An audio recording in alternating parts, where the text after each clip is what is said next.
Assalamualaikum warahmatullahi wabarakatuh.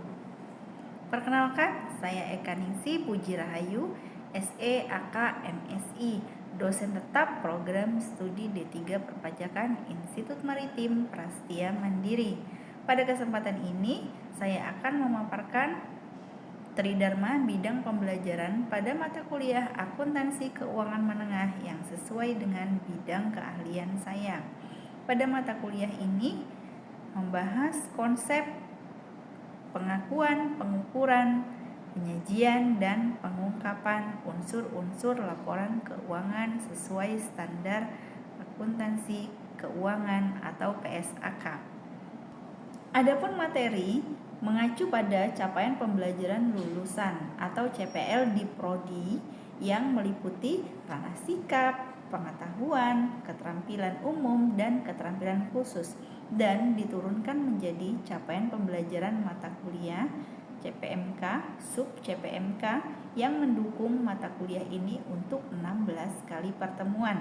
Dengan model pembelajaran yang saya terapkan adalah case method dan project based learning. Sebagai implementasi OB dan kampus berdampak, mahasiswa melaksanakan proyek pendampingan penyusunan laporan keuangan pada perusahaan mitra sesuai PSAK sebagai penerapan kompetensi dunia kerja. Adapun referensi yang digunakan adalah referensi utama dari buku, artikel, dan referensi pendukung. Dalam pelaksanaan pembelajaran, saya menerapkan 3 komponen utama, yaitu delivery, interaction, dan assessment. Untuk delivery, pada mata kuliah ini, saya menyediakan LPS, bahan ajar, dan materi perkuliahan yang dapat diakses mahasiswa melalui Sistem Informasi Akademik atau SISPO. Pembelajaran didukung dengan media presentasi interaktif dan studi kasus pada materi. Yang kedua, interaction.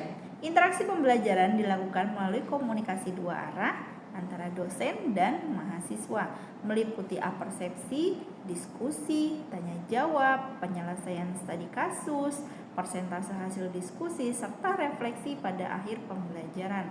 Untuk asesmen, penilaian dilakukan secara formatif dan sumatif. Penilaian formatif meliputi pretest, posttest, kuis berbantuan teknologi, latihan perhitungan, penyusunan jurnal, diskusi, dan analisis studi kasus. Sementara itu, penilaian sumatif dilakukan dengan UTS dan UAS serta penilaian proyek sesuai capaian pembelajaran mata kuliah. Berikut adalah video proses pembelajaran pada mata kuliah Akuntansi Keuangan Menengah pada pertemuan ketiga, yaitu aset tidak lancar berupa aset tetap. Terima kasih. Wassalamualaikum warahmatullahi wabarakatuh. Assalamualaikum warahmatullahi wabarakatuh. Waalaikumsalam warahmatullahi wabarakatuh. Semangat sekali hari ini, apa kabar? Baik. Baik. Hari ini apa nama mata kuliahnya? Akuntansi Keuangan Menengah. Oke, baik. Hari ini pertemuan keberapa? Ketiga. Baik. Sebelumnya, kemarin adalah pertemuan kedua. Apa yang kita pelajari kemarin? Masih ada yang ingat?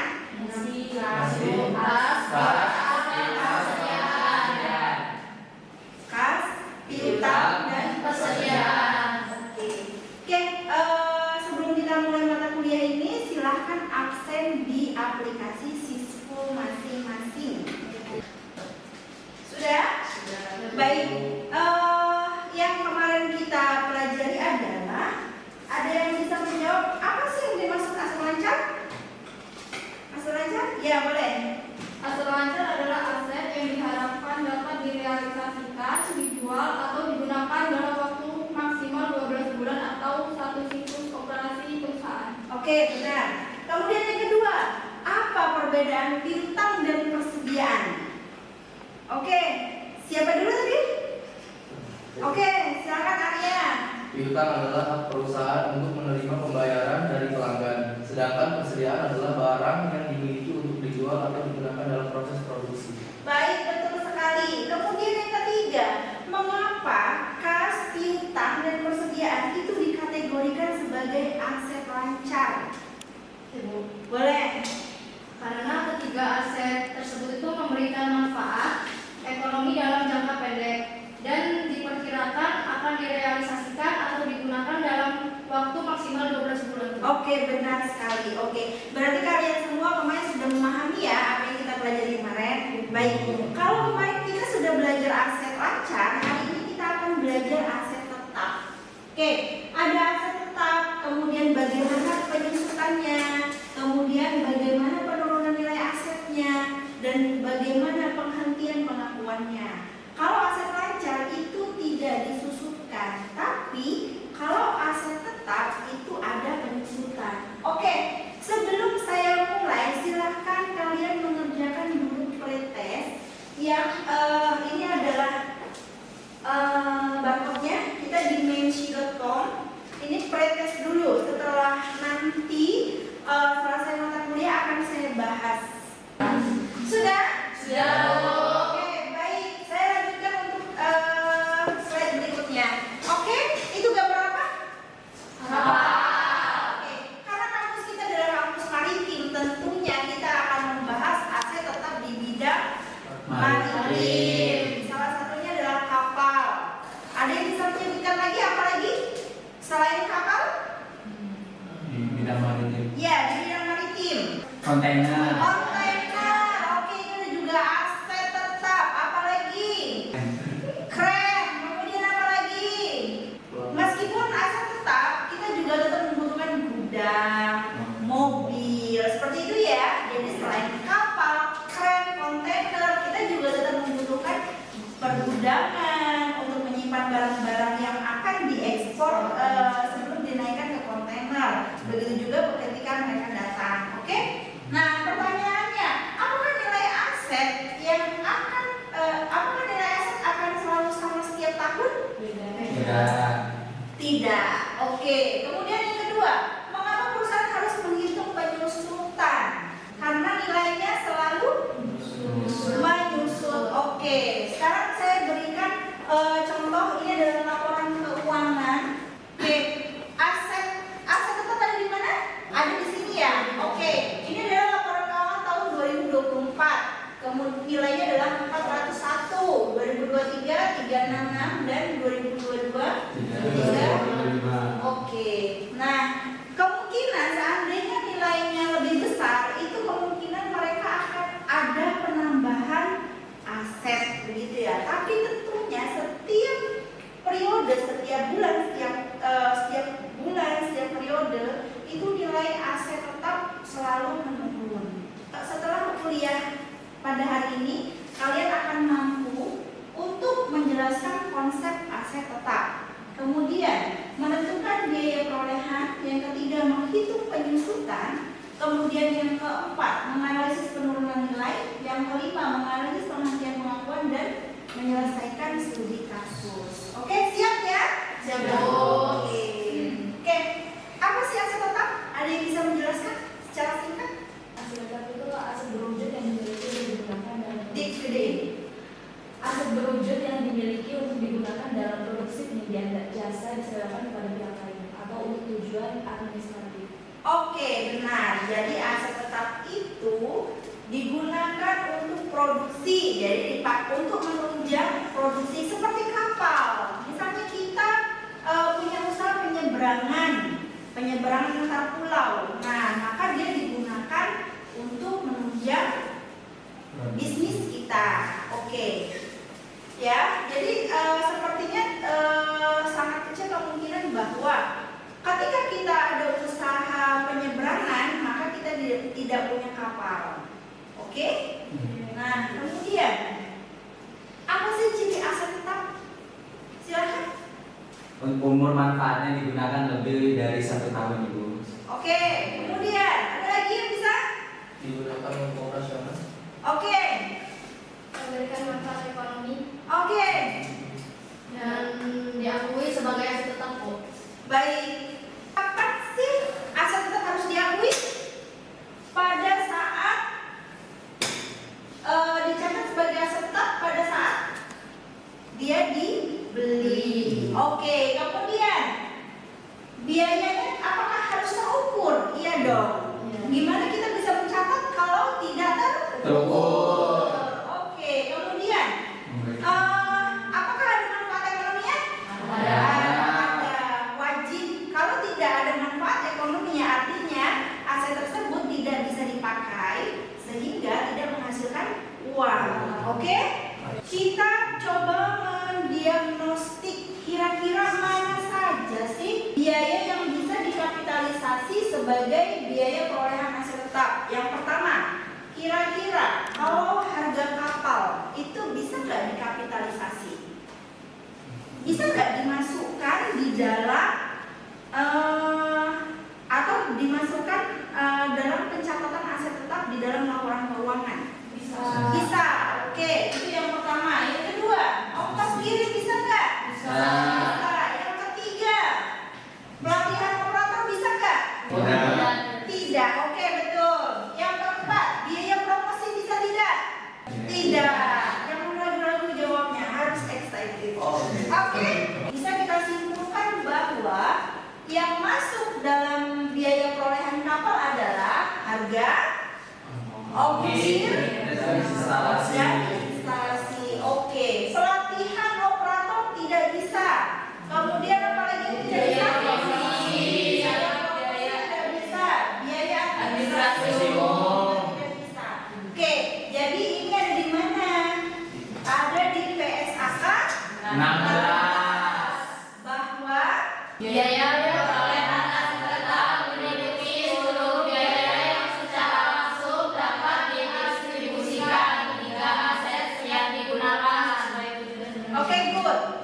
Selanjutnya, oke, penyusutan. Penyusutan adalah setiap aset berwujud mengalami penurunan kemampuan dalam memberikan manfaat ekonomi seiring berjalannya waktu. Nah, inilah yang disebut penyusutan. Oke. Kemudian, mengapa perusahaan harus menghitung penyusutan setiap periodenya? Kembali lagi saya bertanya, karena nilainya semakin menyusut. Oke. Oke, bandingkan coba kapal baru dan kapal lama yang telah beroperasi bertahun-tahun. Perbedaan fisiknya mencerminkan penurunan nilai ekonomis yang harus dicatat secara akuntansi. Oke, kalian punya mesin baru atau punya kapal baru. Kira-kira energinya lebih banyak mana dengan kapal yang lama? Baru. Oke, itu ya seperti kalian punya motor. Kalau misalnya motor baru, maka itu tenaganya akan lebih baik, lebih bagus, larinya lebih kencang dibanding motor yang lama. Oke? Oke.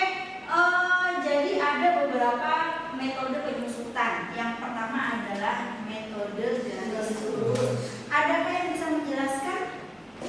Saya Bu, Oke, silakan. ya misalkan harga perolehan kapal itu 10,4 M, terus dikurangi nilai residu sebesar 1 M, terus Oke. dibagi umur manfaat 20. Jadi sama dengan 470 juta per tahun, atau dibagi 12 bisa 39 juta 166.667. Oke, benar. Ada yang belum paham sampai sini? Paham. Oke, baik. Kemudian jurnalnya apa kira-kira? Ada yang bisa menjawab? Oke, silakan. Beban penyusutan kapal pada akumulasi penyusutan kapal. Oke, betul sekali. Oke, kita bisa lanjut ya ke slide yang berikutnya. Kalau tadi kita bicara metode garis lurus, kali ini kita bicara metode saldo menurun berganda. Nah, kalau tadi kan umur manfaatnya adalah 20 tahun. 20 tahun, kemudian untuk menjadi 100 ini dibagi, jadi ketemunya adalah 5 ya, dari 100 ketemunya dari 5%. Karena ini adalah saldo menurun ganda, maka kita harus kalikan 2, jadi 10%, begitu ya. Untuk perhitungannya berbeda dengan yang saldo dengan yang garis lurus tadi. Kalau garis lurus dia setiap tahun sama flat, tapi kalau ini dia setiap tahun berbeda ya, semakin tahun semakin kecil. Oke? Paham? Paham.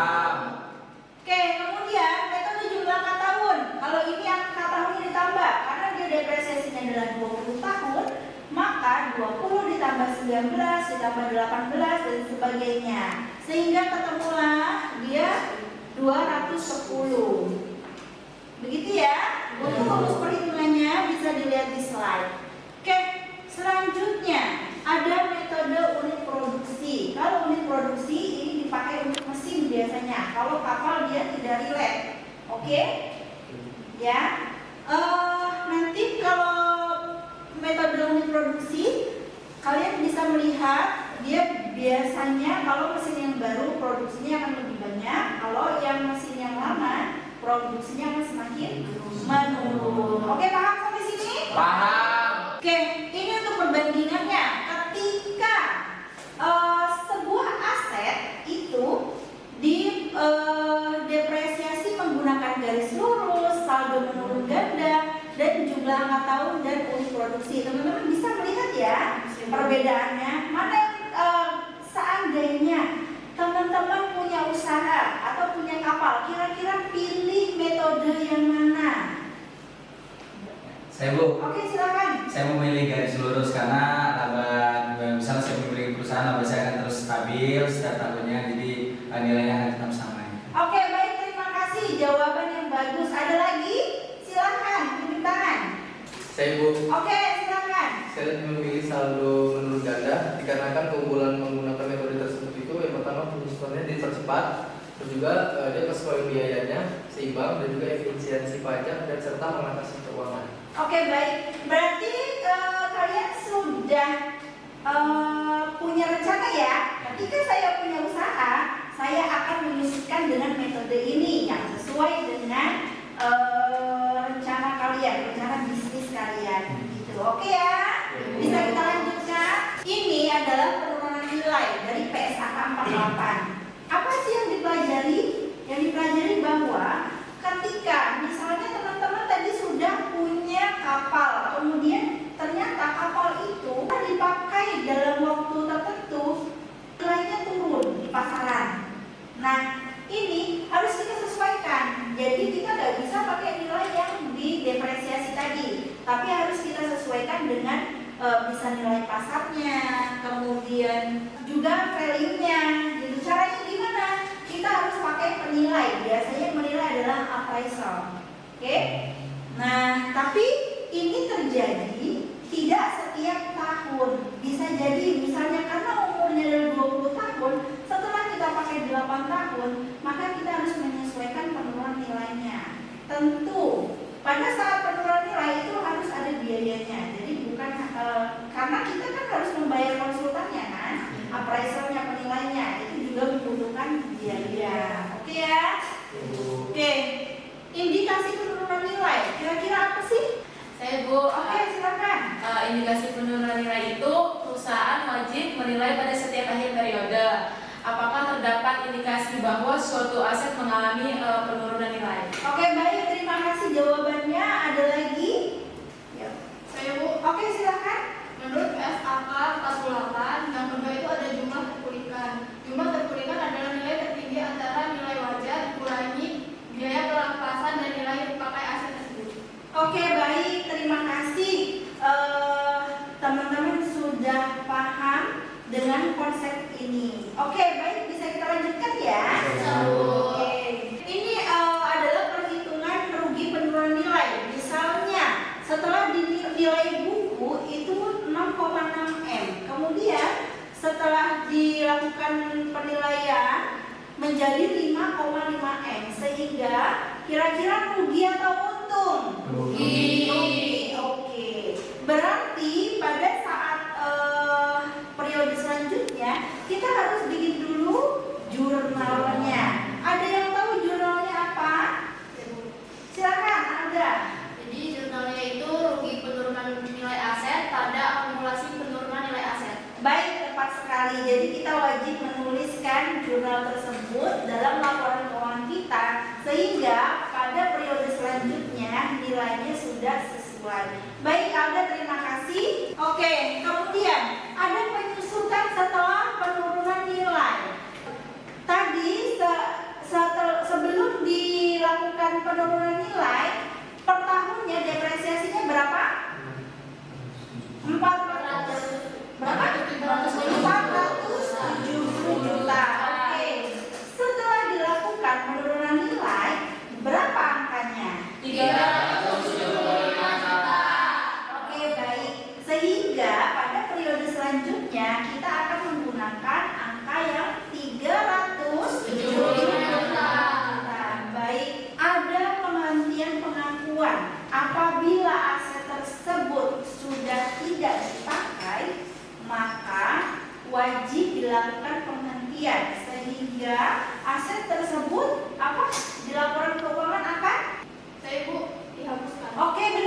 sekali, jadi nanti akan dihapuskan.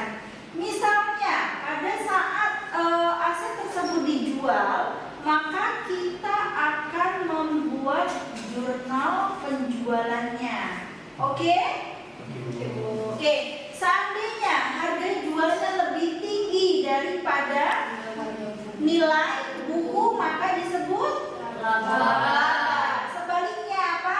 Rugi. Ketika Harga jual lebih rendah daripada nilai buku. oke, ini adalah jurnalnya. Ada yang bisa menyebutkan kira-kira apa jurnalnya? Saya Bu. Oke, silakan Siti. Kas akumulasi penyusutan kapal pada apal dan laba penjualan aset tetap. Oke, ketika itu adalah ketika laba ya. Baik, terima kasih. Jurnalnya benar. Ini pada saat rugi. Ada yang bisa menyebutkan jurnalnya ketika asetnya dijual rugi? Oke, silakan. Kas sebesar 4.500 juta, akumulasi penyusutan kapal sebesar 5.640 juta, pada rugi penjualan aset tetap sebesar 260 juta, dan kapal sebesar 10.400 juta. Oke, jurnalnya benar, terima kasih. Jadi bisa saya simpulkan bahwa konsep aset tetap itu aset berwujud untuk operasional dengan umur manfaat lebih dari 1 periode. Ini ada pada PSAK 16. Oke. Kemudian biaya perolehan, harga biaya yang diperlukan hingga aset siap digunakan yang dikapitalisasi. Kemudian penyusutan apa? Ada yang bisa menyebutkan? Alokasi sistematis nilai aset sepanjang umur manfaatnya setiap periode. Oke, baik. Kemudian ada lagi selanjutnya? Penurunan nilai, uji apakah nilai tercatat aset masih mencerminkan manfaat ekonomi yang tersisa. Oke, baik. Selanjutnya satu lagi. Oke, Wisnul, silakan. Kemudian pengaturan. Jadi ketika aset tidak lagi memberikan manfaat ekonomi atau telah dilepaskan. Oke, baik. Ada yang mau bertanya, silakan. Izin bertanya Bu. Oke, silakan. Bu, saya ingin bertanya soal appraisal tadi. Apakah appraisal itu harus memiliki sertifikasi untuk menilai itu? Ya, benar sekali. Terima kasih, pertanyaannya sangat bagus. Jadi untuk menjadi seorang appraisal itu ada sekolahnya, ya, karena dia adalah sebuah pekerjaan juga yang memang menilai. Jadi penilaiannya itu harus tepat sekali, bukan pakai perkiraan gitu. Oke, tapi pakai perkiraan, tapi perkiraannya harus sangat-sangat detail, begitu. Ada lagi yang mau bertanyakan? Cukup? Oke, ada lagi yang mau bertanya?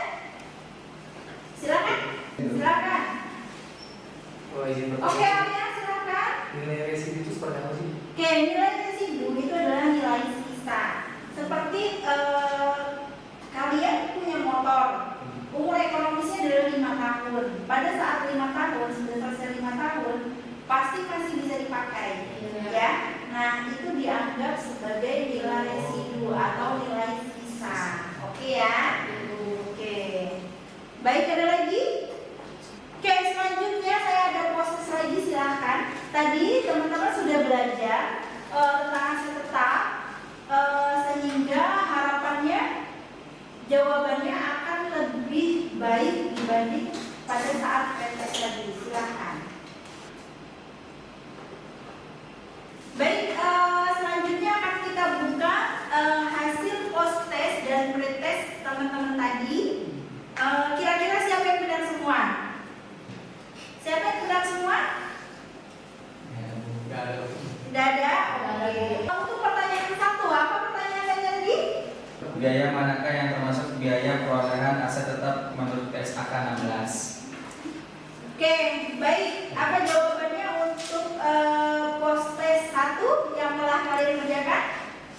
Jawabannya yang harga kapal, ongkos kirim, dan instalasi. Oke, benar. Jadi harga kapal, ongkos kirim dan instalasi itu yang bisa dikapitalisasi masih dalam harga perolehan kapal. Siapa yang benar?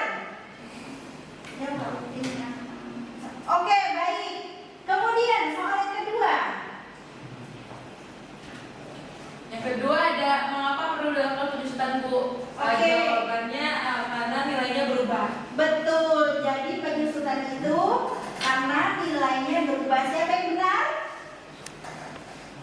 Oke, baik. Yang salah 2 ya. Oke, selanjutnya. Ya, Bu. Ya. Kapan perusahaan harus mengakui rugi penurunan nilai? Yaitu ketika aset telah disusutkan. Oke, ketika aset telah disusutkan. Siapa yang benar? Oke, keren sekali. Selanjutnya, yang nomor 4. Ini silakan Arya. Setelah terjadi penurunan nilai, dasar perhitungan penyusutan berikutnya adalah yaitu nilai buku setelah impairment. Oke, nilai buku setelah di impairment. Oke, benar.